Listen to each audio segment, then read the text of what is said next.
Hi again everyone, welcome back.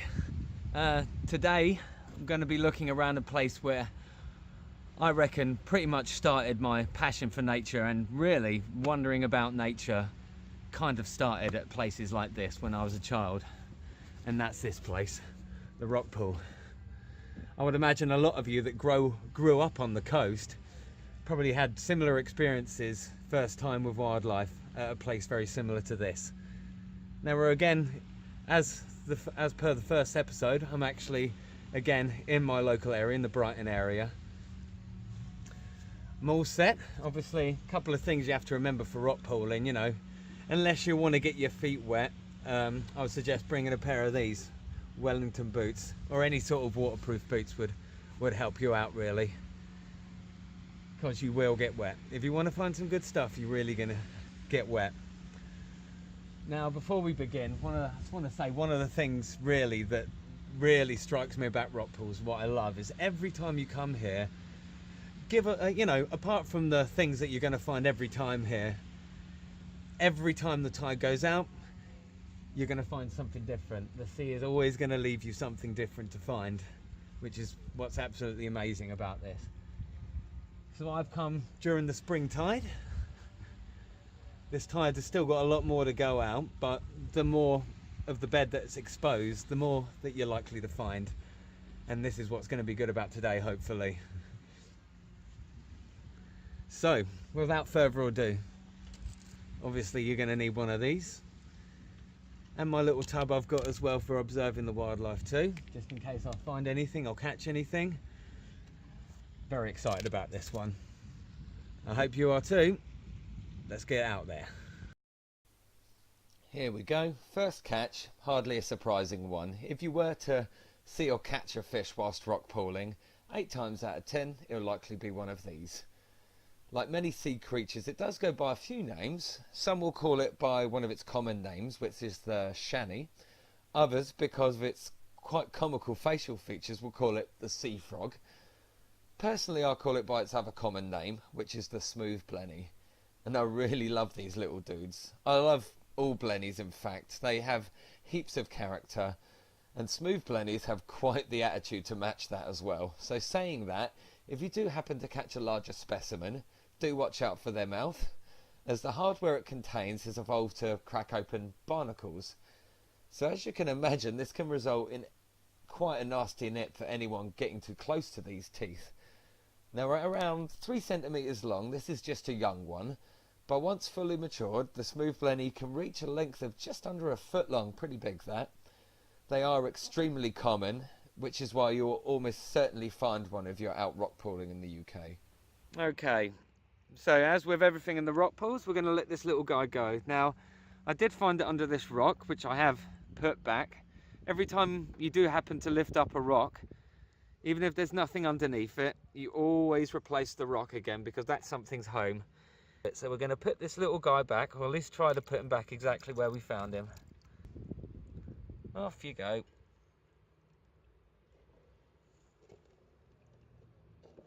Is he going to go? I don't think he wants to go. There we are. Back home where he belongs. Now, I have to admit, I never thought these animals to be particularly interesting or exciting. As lovely as I still think they are, obviously. So I did do a bit of research into them to see if I could find anything to tell you all about them. And it is in that research that I found that I was quite wrong. They're actually anything but humble. Its most common name is the European eel. What is so utterly fascinating that I've found about these remarkable fish is their migration and life cycle, which is still shrouded in quite a lot of mystery, but from what we know, it is believed to begin in an area of the Atlantic between the Caribbean and Bermuda, where they will spend their initial larval stage drifting in the currents. And as they mature, they are able to begin this mammoth journey all the way back to Europe, which can take anywhere from 12 months to 3 years to complete. And by the time they've eventually reached our shores, apart from being very tired, they've actually found the energy to transform into their next stage, which is known as the glass eel, or as others call it, the alva. They will then spend a very large portion of their lives developing in inland fresh water, and by the time they're ready to travel back to the ocean, they have developed into the stage you see before you, which is called the yellow eel. Now, they will remain the coast in this stage until they mature into fully grown adults, known as the other common name, the silver eel. And it is at this point that they do travel all the way back to this area of the Atlantic where they started their lives to breed and unfortunately subsequently die. This really is an animal that brings to mind the phrase, "Don't judge a book by its cover." I find them now really amazing. I'd also like to note that due to their breeding habits, they are a protected species, so if you do find one, be sure to put it back. And of course, no trip to the rock pools would be complete without finding one or two crabs. This one, I'm sure some of you might even recognise. Its most common name is the brown crab, but due to its commercial significance, its other name, unfortunately, is edible crab. This is another juvenile animal. It's not entirely uncommon to find juveniles in the rock pools in areas like this, as they do tend to stay close to the coast to avoid all the big predators out to sea. And when you go further out to sea, the adults of this species do get pretty damn big. One was actually caught off Lyme Regis a few years ago that measured just over a foot across and weighed a whopping 17 pounds. That's enormous. Another interesting behaviour you can see there, it curling its legs underneath its body.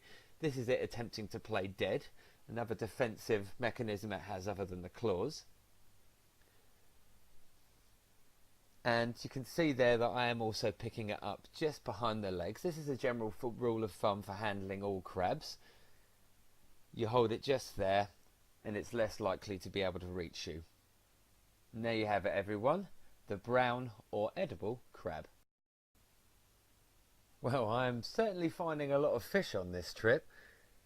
This particular fish is a rockling. Now, there are many species of rockling all around rock pools in the UK. And the best way to identify which one you have is by counting the whiskers on its face. And as you can see, this particular one has 4 on its top lip, you can see there. And when we freeze frame it again, you'll see that it has 1 sticking out of its chin as well. There we go. And that means what we have here is a 5-bearded rockling.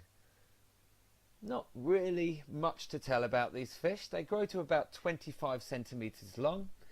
Their diet is mainly invertebrate based, so that would include worms, small crustaceans, and sometimes a few fish as well, all of which it will find using those whiskers on the front of its face there. Great, here we go. I've managed to find another crab, and not just any crab. This is my favourite species of UK crab. This is one I was really hoping to find for this episode.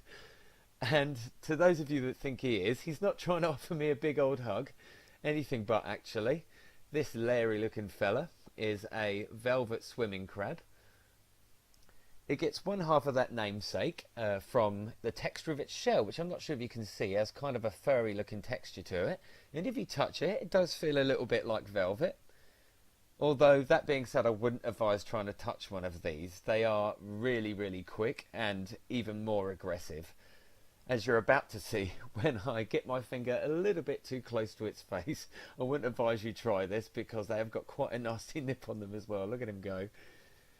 The other half of that namesake comes from those lovely looking back legs. You can see that they're flattened out into kind of a paddle shape, and this gives it some quite nifty swimming ability as well. The thing that actually makes it one of my favourite species of UK crab is those beautiful crimson eyes, which gives it its other UK name, which is the devil crab. Now here is a really great example of where human beings build something, neglect it, and Mother Nature subsequently comes along to reclaim it all over again. You'll see here these lines of large stone blocks stretching from that wall all the way down the beach, all the way down there towards Rottingdean. That's about a couple of miles away there. This is one of those Victorian inventions that really never caught on. These are the remnants of Brighton's sea train. Now, that sounds a bit mental when I say sea train, but bear with me here. To match its namesake, this thing basically ran on stilts. Have a look at this. Look at that. This looks all the world like a section of pier that has decided to migrate off into the ocean. Bit of our local history for you. Brighton's sea train. And this odd looking blob of red jelly you probably recognise. It is a sea anemone. This particular species is a beadlet anemone. It is currently withdrawn into itself. It's one of the species that will do that when it's out of the water. Of course, when it's back in the water, that lovely arrangement of floral tentacles will come back out. Will look something like this. And like its very close relative, the jellyfish, those tentacles do have some stinging properties, but if it was to touch you or I, you wouldn't really feel it. But any small animal unfortunate enough to get too close to those tentacles would most certainly be devoured by the anemone. These are the most common member of the anemone family that you will find around the UK waters. One good reason for this is they are extremely hardy. Because they live in the tide pools, they are really good at adjusting to fluctuations in temperature. So you will find them all year round. So if you come rock pooling all year round, you'll most certainly find one of these. This one, however, can sting you. This is a snake lox anemone, and I have been stung by one of these myself. It is equal to a stinging nettle sting. In fact, it's a little bit worse than a stinging nettle sting. It will create a big red welt, and it will itch for quite a bit afterwards as well. This is depending entirely, obviously, on the tolerance and the kind of skin you have, of course. The other really amazing thing about this, and I'll try and keep this simple because it is a little bit sciencey, is that there's a special kind of algae that lives within the anemone, and this algae could not survive without the anemone, and likewise the anemone without the algae. It's what's called a symbiotic relationship. This is what gives it its lovely green hue. And so you'll always find these in very sunny pools, so the algae can photosynthesize. Something else quite incredible about this animal is something that I found out by accident, in fact, by keeping them in my own aquariums, is that these animals in fact glow under a blue light, and as you can see, it does look quite otherworldly. Have a look at this guy. I decided to end this video as I did the last video, on a top predator, and this is one of the lions of the rock pool. There aren't many animals that don't get eaten by this guy. This is a long-spined sea scorpion, and it is an absolutely voracious predator. It will lie in wait until something gets too close, and it will literally just open that mouth up, and it will act as a vacuum, and anything in front of it will just get sucked straight in. And this animal is also very greedy. It is able to digest its food in under an hour, but that being said, it will just keep eating until that belly of his has almost doubled in size. But as with the ocean, as with all these things, there is that old saying, there's always a bigger fish. So there is fish, you know, that will have a go at eating this one, but it does have a very special defense set up for that, which I am going to demonstrate for you. So I'm just going to wet my hands a little bit first there, and then I'm going to pick it up. And there we go. It does look quite comical, I'll admit, but this defense will actually stop the animal from being swallowed. He does look quite funny though, doesn't he? So we'll just put it back now, and as you'll see, when we put it back, it'll actually go straight back to normal and be on his merry way. What an absolutely lovely animal. Okay, unfortunately, the sun has called it a day for us. It will be getting dark soon. And the tide still got plenty of tide left, but that will be coming in the next few hours.